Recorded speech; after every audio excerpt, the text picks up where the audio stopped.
S K super TMT, the long life TMT.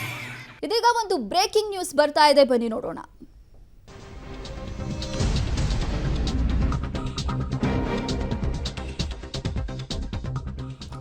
ಫಲಿತಾಂಶಕ್ಕೂ ಮುನ್ನವೇ ಪಶ್ಚಿಮ ಬಂಗಾಳದಲ್ಲಿ ಹೈಡ್ರಾಮಾ ಶುರುವಾಗಿದೆ. ಟಿಎಂಸಿ ಕಾರ್ಯಕರ್ತರಿಂದ ಸ್ಟ್ರಾಂಗ್ ರೂಮ್ ಬಳಿ ಪ್ರೊಟೆಸ್ಟ್ ಶುರುವಾಗಿದೆ. ಈಗ ಕೋಲ್ಕತ್ತಾದ ಸ್ಟ್ರಾಂಗ್ ರೂಮ್ ಹೊರಗಡೆ ಪ್ರತಿಭಟನೆಯನ್ನು ನಡೆಸಿದ್ದಾರೆ.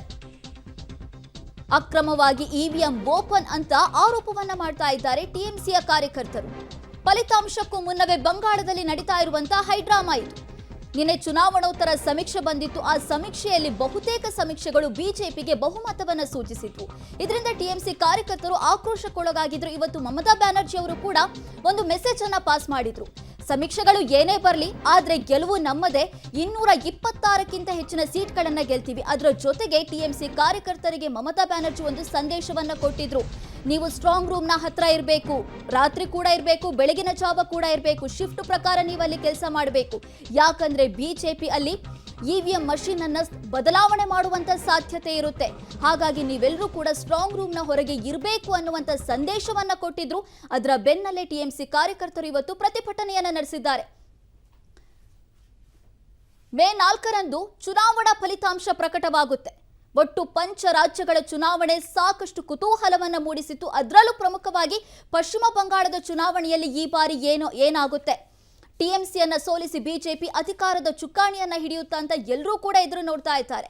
ಇಂಥ ಸಂದರ್ಭದಲ್ಲಿ ಟಿಎಂಸಿ ಕಾರ್ಯಕರ್ತರು ಪ್ರತಿಭಟನೆಯನ್ನ ನಡೆಸಿದ್ದಾರೆ. ಇವತ್ತು ಸ್ಟ್ರಾಂಗ್ ರೂಮ್ನ ಹೊರಗಡೆ ಹೈಡ್ರಾಮವನ್ನ ಶುರು ಮಾಡಿದ್ದಾರೆ.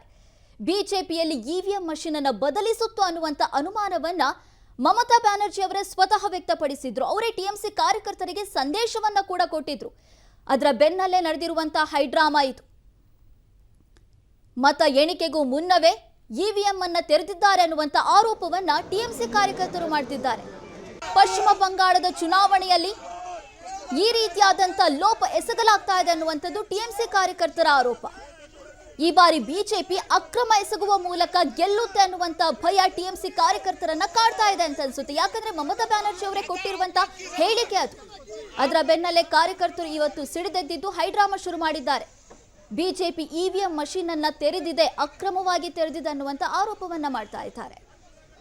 ಇದು ಪಶ್ಚಿಮ ಬಂಗಾಳದಲ್ಲಿ ಕಂಡು ಬಂದಿರುವಂತ ದೃಶ್ಯ. ನಿನ್ನೆಯಷ್ಟೇ ಮತದಾನ ಮುಕ್ತಾಯವಾಗಿತ್ತು. ಮತದಾನ ಮುಕ್ತಾಯವಾದ ನಂತರ ಚುನಾವಣೋತ್ತರ ಸಮೀಕ್ಷೆ ಹೊರಬಂದಿತ್ತು. ಆ ಸಮೀಕ್ಷೆಯಲ್ಲಿ ಬಹುತೇಕ ಎಲ್ಲಾ ಸಮೀಕ್ಷಾದಾರರು ಹೇಳಿದ್ದು ಒಂದೇ, ಬಿಜೆಪಿ ಬಾರಿ ಬಹುಮತವನ್ನ ಗಳಿಸಬಹುದು ಅಂತ. ಇನ್ನು ಸ್ಟ್ರಾಂಗ್ ರೂಮ್ ಬಳಿ ಟಿಎಂಸಿ ಹಾಗೂ ಬಿಜೆಪಿ ಕಾರ್ಯಕರ್ತರು ಜಮಾವಣೆಯಾಗಿದ್ದಾರೆ. ಪರಸ್ಪರ ಘೋಷಣೆ ಕೂಗಿ ಹೈಡ್ರಾಮಾ ಕ್ರಿಯೇಟ್ ಮಾಡಿದ್ದಾರೆ. ಹೈಡ್ರಾಮಾದ ಮಧ್ಯೆ ಚುನಾವಣಾ ಅಧಿಕಾರಿಗಳಿಂದ ಸುದ್ದಿಗೋಷ್ಠಿ ನಡೆಸಲಾಗಿದೆ. ಸ್ಟ್ರಾಂಗ್ ರೂಮ್ನಲ್ಲಿ ಯಾವುದೇ ಲೋಪದೋಷ ಕಂಡು ಬಂದಿಲ್ಲ ಅಂತ ಚುನಾವಣಾ ಅಧಿಕಾರಿಗಳು ಹೇಳ್ತಾ ಇದ್ದಾರೆ. ಇವಿಎಂನಲ್ಲಿ ಯಾವುದೇ ಟ್ಯಾಂಪರಿಂಗ್ ಆಗಿಲ್ಲ. ಸ್ಟ್ರಾಂಗ್ ರೂಮ್ನ ಬಳಿ ಟಿಎಂಸಿ ಹಾಗೂ ಬಿಜೆಪಿ ಪಡೆ ಜಮಾವಣೆಯಾಗಿದೆ. ಇದರ ಬೆನ್ನಲ್ಲೇ ಚುನಾವಣಾ ಅಧಿಕಾರಿಗಳು ಸುದ್ದಿಗೋಷ್ಠಿ ನಡೆಸಿ ಯಾವುದೇ ರೀತಿಯಾದಂಥ ಲೋಪ ಆಗಿಲ್ಲ, ಆ ರೀತಿ ಆಗೋದಕ್ಕೆ ನಾವು ಬಿಡೋದಿಲ್ಲ. ಯಾಕಂದ್ರೆ ಇವಿಎಂ ಮಷೀನ್ ಅನ್ನು ಅಕ್ರಮವಾಗಿ ತೆರೆಯೋದು ಅಂದ್ರೆ ಅದು ಬಹಳ ದೊಡ್ಡ ಪ್ರಶ್ನೆಯಾಗಿ ಕಾಡುತ್ತೆ ನಮ್ಮನ್ನೆಲ್ಲರನ್ನೂ ಕೂಡ.